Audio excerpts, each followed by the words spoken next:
It's day 2 of the month of rad daily uploads, and of course it's pouring rain. So we're here at my dad's shop to get an update on the Exocet. It's been a while since we had the Exocet on the channel, so I'll give you a quick overview.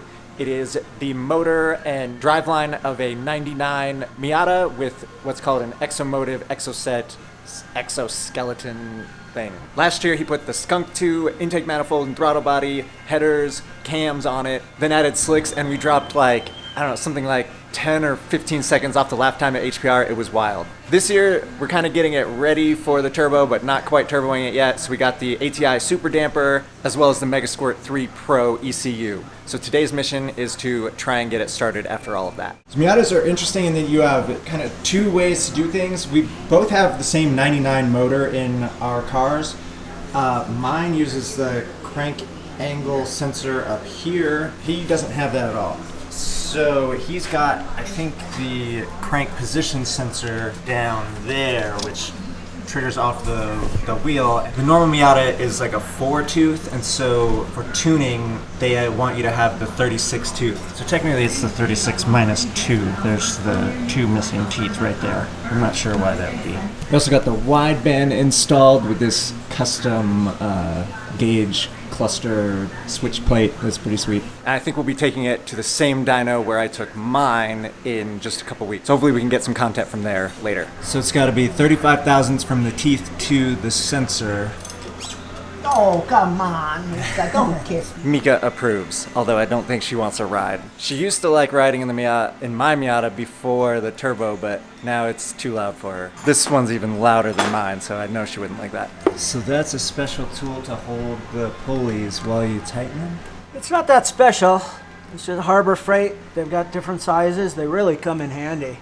The one other modification I forgot to mention, I don't even think you guys know, I didn't make a video on it. Went to the track in the fall, and it was gonna be my first time driving it with the slick tires, and I was really excited, and come back after my first warm-up session, and it was pouring gas. We had cracked the fuel cell, so had to take that all apart, took that to get welded, and now it's mounted differently, so hopefully it won't crack. I don't really recall what they say, how much slop to have in those belts, do you? No, mine are pretty tight. Does this not have power steering? Correct.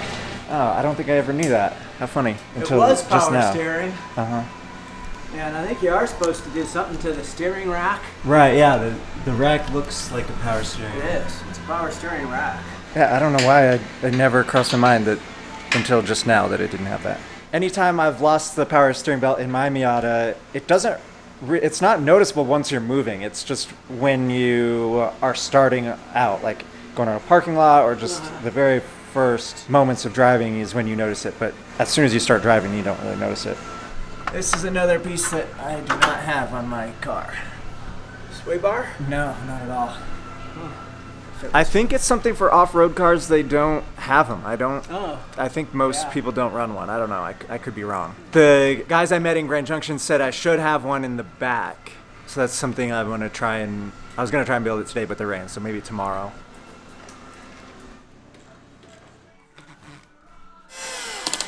All right, the time has come to connect the computer to the ECU. This is absolutely our first time doing anything like this. We have no concept. We try to watch videos, but really it's confusing. So hopefully it just works. I don't know. We're not real Computer savvy? We're not real computer savvy, yeah. Your connections and COM ported on. No controller found. Yeah. Well, I guess we'll turn the key on. Nope, still nothing. All right, it took a little bit of figuring with Windows and their drivers and all this. I don't even know. We got it connected thanks to some YouTube videos. So now the object is to change the trigger wheel to a 36.2. And see, that's how you know it's connected, by the throttle position. Okay, so now we're going to crank it to get the timing, because the timing changed when you installed this, or it just needs... You have to check it to see if it's changed. Okay. All right. Oh, right. I'll have to push the clutch. Oh, yeah, that's why it didn't seem like it was time. Yeah, we should keep a few safety measures. Well, it's not picking up any. All right, timing light is broken, so we won't be checking that at this exact moment. We got the trigger wheel changed in Tuner Studio. Now we're just gonna try and fire it up and see what happens.